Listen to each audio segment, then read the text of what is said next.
Svaki je težak tonu i po. Oni se iz Tihog okeana izvlače na obalu svake godine u mesecu decembru. To su severni morski slonovi koji čak sa kanadske obale silaze u Kaliforniju da se pare. Krajem prošlog veka bili su skoro istrebljeni, ali su uspeli da se oporave i opstanu kao vrsta.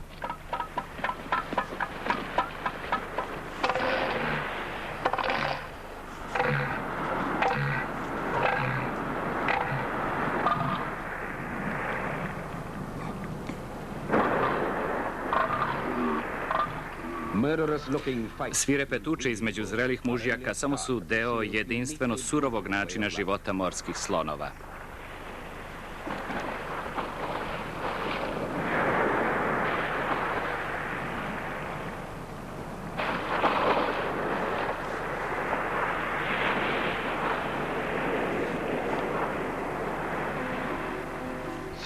Grupa naučnika sa Kalifornijskog univerziteta boravila je 1974. godine na ostrvu Ano Nuevo u blizini Kalifornijske obale i posmatrala koloniju morskih slonova pokušavajući da nađe odgovor na pitanje kako su ove životinje uspele da se od stotine preživeli godine 1890. povrate do broja od preko 30.000 koliko ih ima danas. Ponašanje morskih slonova izgleda razorno i uništavalačko, ali sigurno mora imati nekakav značaj za njihov opstanak. Nešto im ide u prilog. Danas im je omogućeno da se razmnožavaju na ostrvima na kojima nema ljudi. Ano Nuevo leži blizu obale na nekih 150 km od San Franciska, ali između njega i kopna protiče jedna struja tako divlja da su svetioničari ovo ostrvo prepustili moru i tuljanima. Doći do ostrva prilično je teško, a može biti i opasno.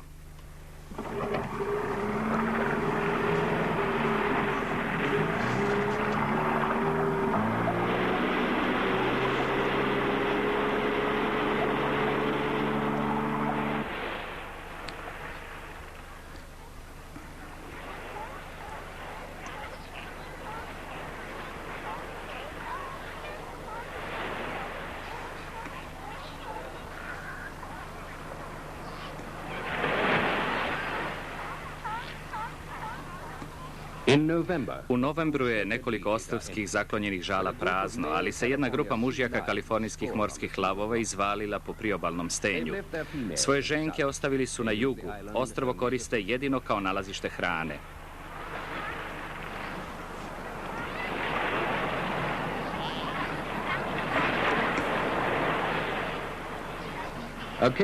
Ponekad se grupa morskih lavova sunča na peščanom žalu i ni malo ih ne plaši dolazak prvih grdosija.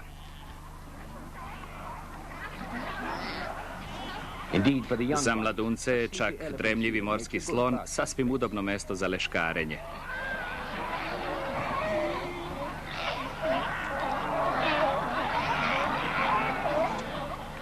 Ljudi retko uznemiravaju bojažljive morske lavove svojim dolaskom na ostrvo, ali ih, evo, jedan radoznali posmatrač avionom u brišućem letu tera da panično beže u more.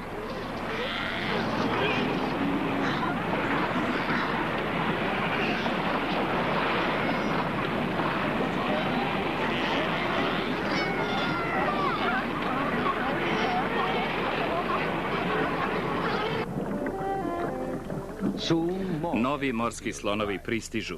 Krupni mužjaci su prvi koji izlaze na obalu.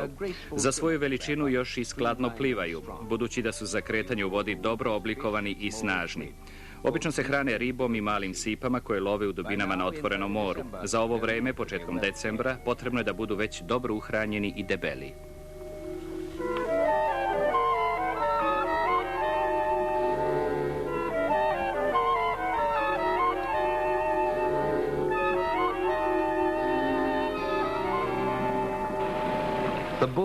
Morski slonovi su svoje ime dobili po surli koju imaju mužjaci. Ona im otežava disanje, a za vreme plivanja stalno mora da se uklanja s puta. Jedina joj je svrha da naznači starost i ugled svog posjednika, poput parožaka kod jelena. Kad jednom izađu na kopno, mužjaci dok traje sezona parenja napuštaju mir i obilje morskih dubina, a to znači i do 3 meseca gladovanja i surovosti.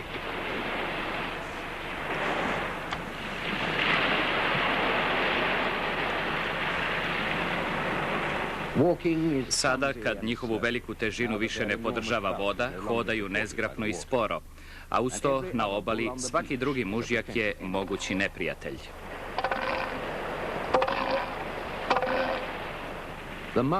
Mužjaci gospodari su najveći, najdeblji i najratoborniji od svih. Ovaj je dugačak 6 metara i na početku sezone parenja težak je 2 tone.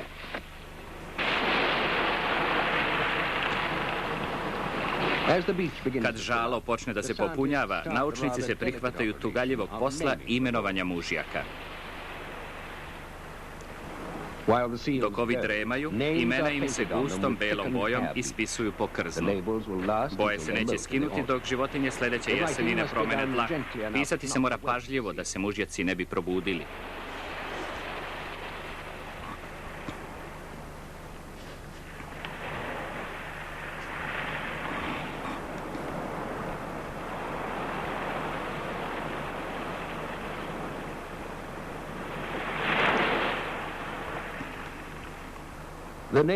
Imena se biraju bez nekog reda. Ovaj se zove Decembar. Drugi dobijaju imena prema svojim karakterističnim osobinama ili prema imenima prijatelja naučnika. Vođa istraživačke ekipe, dr. Bernie Leboeuf, zanima se i za glasove ovih životinja. Rika jednog mužjaka razlikuje ga od ostalih, a istovremeno ona je i znak za napad. Kad je uzbuđen, može da se kreće prilično brzo. Metalni privesci, trajniji od imena ispisanih belom bojom, pričvršćuju se tuljanima za zadnja peraja dok spavaju. Kada se probude, bolje je ukloniti se.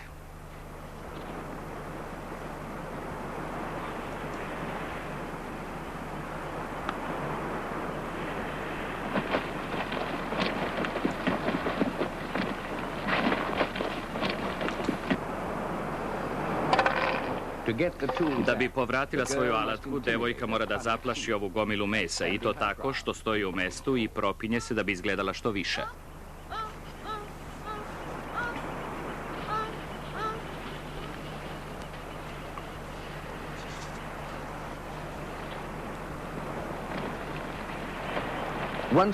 Pošto su mužjaci obeleženi, posmatranje može da počne.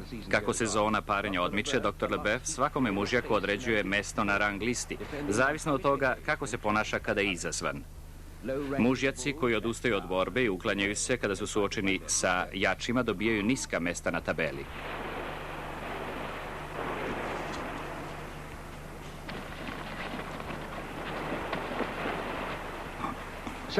Ponekad ih valja podsjetiti na njihov položaj, ali svaka pobeda učvršćuje ugled vođe, sve dotle dok i sam njegov glas ili kratki nasrtaj ne postanu dovoljni da zastraše potčinjene.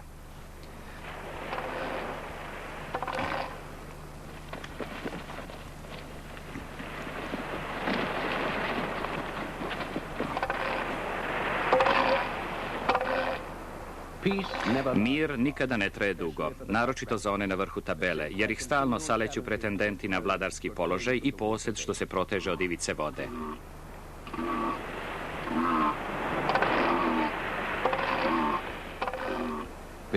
Kada su mužjaci jednake snage, samo zastrašivanje nije dovoljno.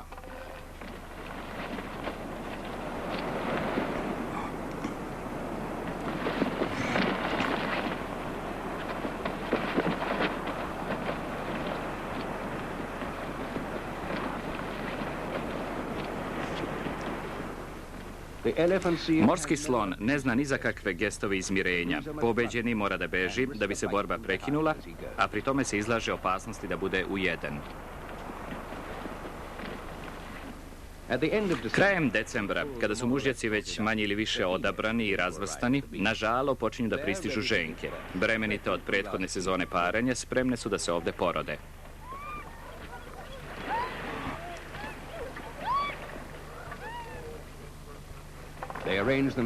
Možda dobre 300 njih okuplja se u takozvano krdo, u harem koji pripada mužjaku gospodaru. I tu tako leškare, izlažući leđa suncu, dok svaka od njih ne rodi po samo jedno mlado. One su izuzetno agresivne, čak i prema jednom zujavcu, šljunkašu, koji tu samo prolazi.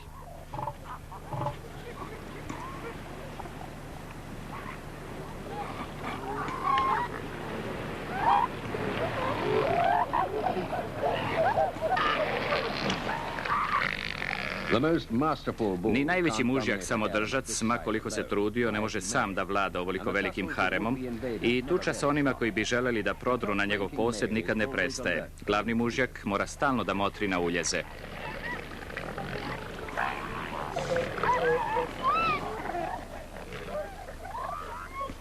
Dr. Leboeuf nikada nije video tuljana ubijenog u borbi, mada tuče znaju da budu veoma krvave.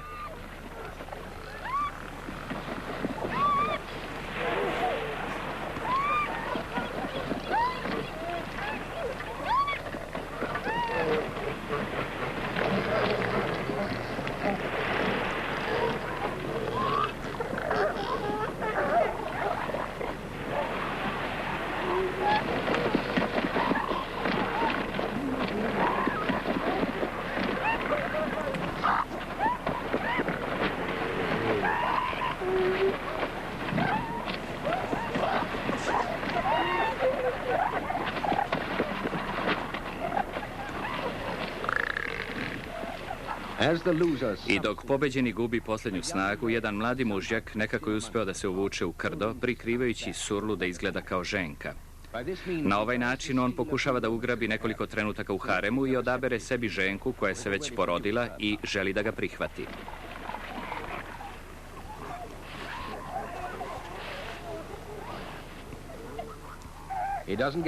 Ali u tome ne uspeva da ode daleko. Čim je počeo da se pari, gazda ga je napao i isterao iz krda.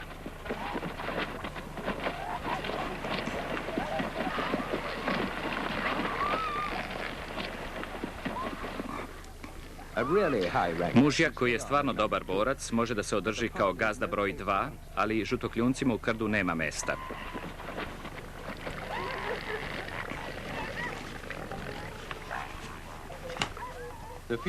Ženke, zbog kojih i dolazi do gloženja, već nedelju dana su na kopnu, pa se na sve strane vrte veseli mladunci. Majka deluje nezainteresovano dok njeno mlado dolazi na svet.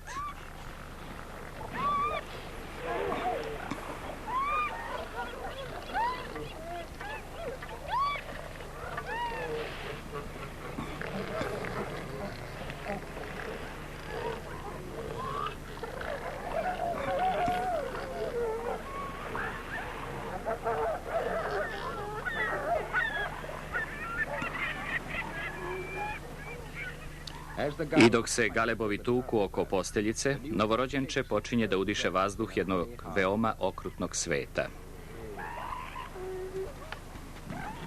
Majka i čedo su uvek dirljiv prizor, ali morska slonica se vrlo malo brine za svoje dete.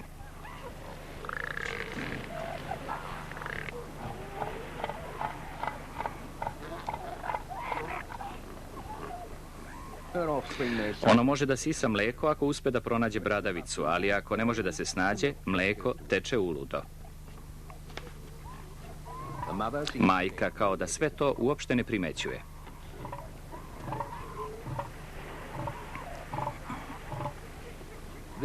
Ono što naučnike zbunjuje u vezi sa morskim slonovima je ovaj nedostatak roditeljske brige. Mladi, prepušteni vlastitom snalaženju, suočeni su s veoma teškim detinjstvom. 3 od njih 10 neće imati sreće. Mladunče morskog slona posle rođenja teži oko 40 kg. Da bi odraslo u zrelu životinju, ono mora da savlada velike teškoće. Odvojeno od majke, ono uzaludno kuka u jednom neprijateljskom svetu. Majka ne obraća ni najmanju pažnju na njegovo dozivanje. Jednogodišnjak pokazuje radoznalost, njuškajući malog crnog stranca.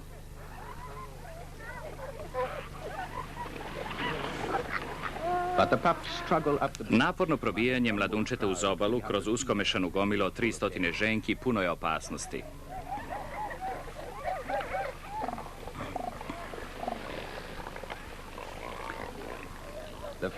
Ženke samo na jedan način reaguju na nepoznatu životinju u svojoj naseobini, napadaju je i obično ubijaju. Jedno od 10 mladunaca strada na ovaj način.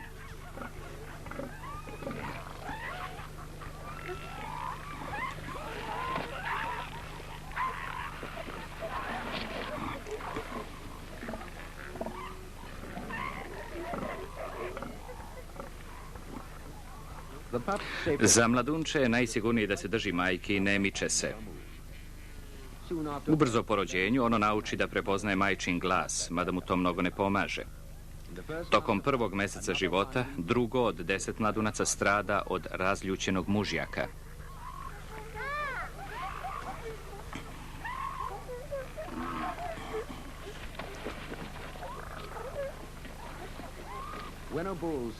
Kada u svom haremu ugleda uljeza, mužjak lomi sve pred sobom, a to može značiti i kraj za još neko nesrećno mladunče.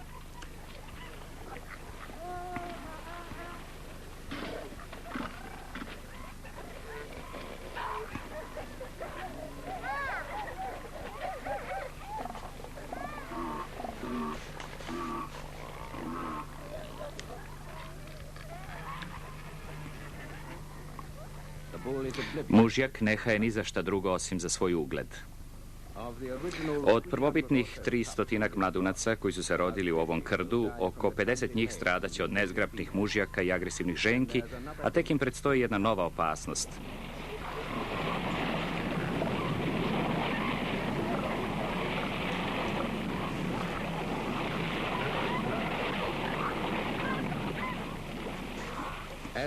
Dok januarski vetrovi brišu kalifornijskom obalom, visoke plime i uzburkano more ubiraju svoj danak među malim morskim slonovima.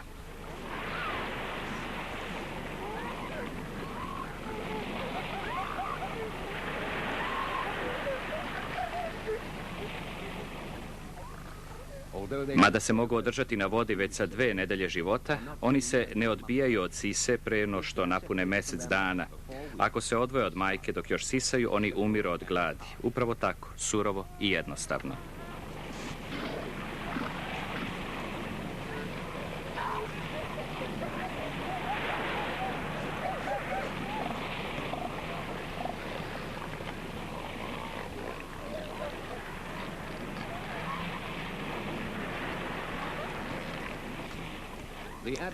Odrasli se uopšte ne osvrću na očajničko batrganje mladunčeta.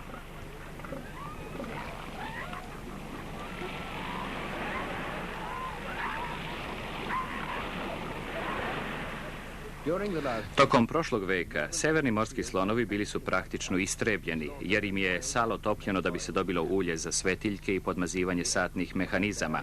Na kraju ih je ostalo svega 100 preživelih na jednom malom ostrvu blizu obale Meksika, sve dok ih 1922. godine meksička vlada nije stavila pod zaštitu, tako da ih danas ima 30.000 i to uprkos visokoj smrtnosti mladunaca.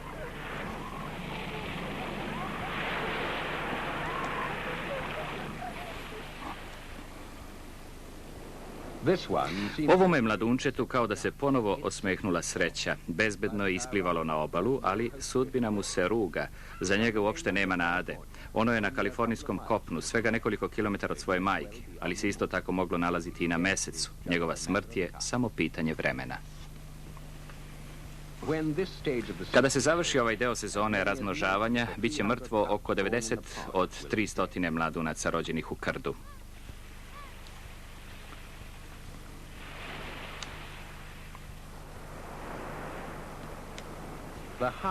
Okrutnost sa kojom život dočekuje male morske slonove oštro odudara od zaštićenosti ranog detinjstva drugih sisara.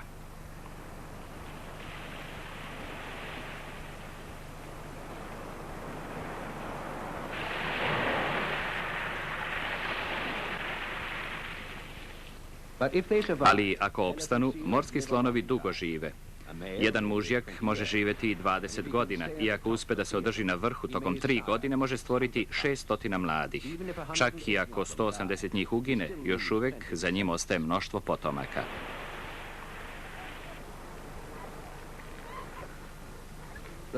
Oni mladi koji se nisu održali nisu bili dovoljno žilavi, a u docnijem životu itekako će im izdržljivost biti potrebna.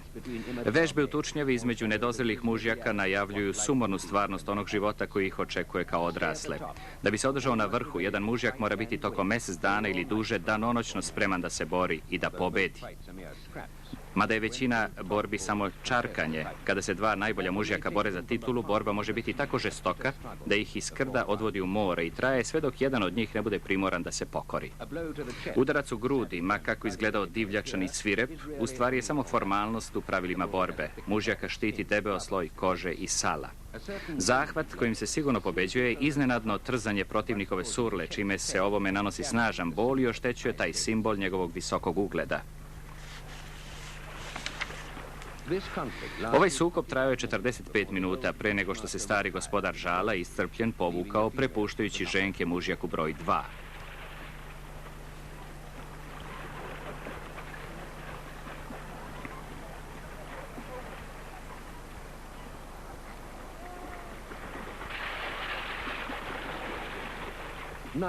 Nijedan od dvojice boraca nije ozbiljno povređen. Svrha borbe bila je da odluči njihov položaj u hijerarhiji. Samo 2 ili 3 najbolja mužjaka uopšte i mogu da se pare. Mnogi to nikada ne čine.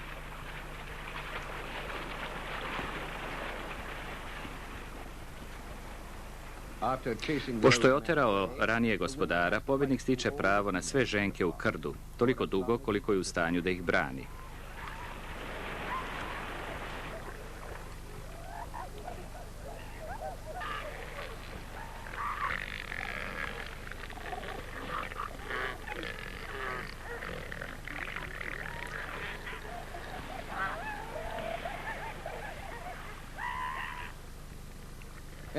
Morski slonovi uopšte ne znaju da se udvaraju. U njihovoj prirodi jednostavno nema ni trunke nežnosti. Mužjak, gospodar, uzima svoje ženke kad mu se prohte, silom.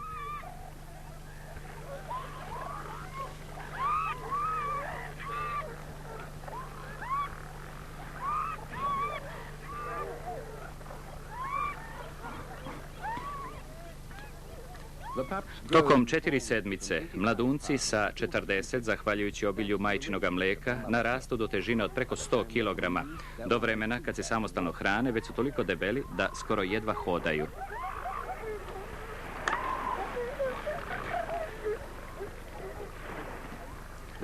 Sada će im biti potreban svaki gram te težine. Ostali su u svetu prepušteni sebi. Njihove majke već nose nove mlade koje će roditi sljedeće godine. Ako im je potrebno uvođenje u tegobni život koji će živjeti, mladi će morati da prihvate čarkanje sa neuspešnim mužjacima, poplićacima, koji će čak i sa njima pokušati da se pare.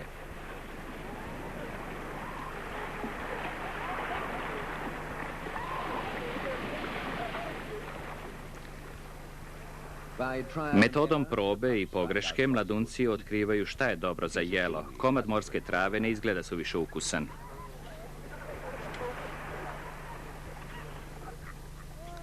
Dvojica ili trojica, najjači mužjaci u koloniji sa 300 ženki, doneli su ove sezone na svet preko 200 živih mladunaca.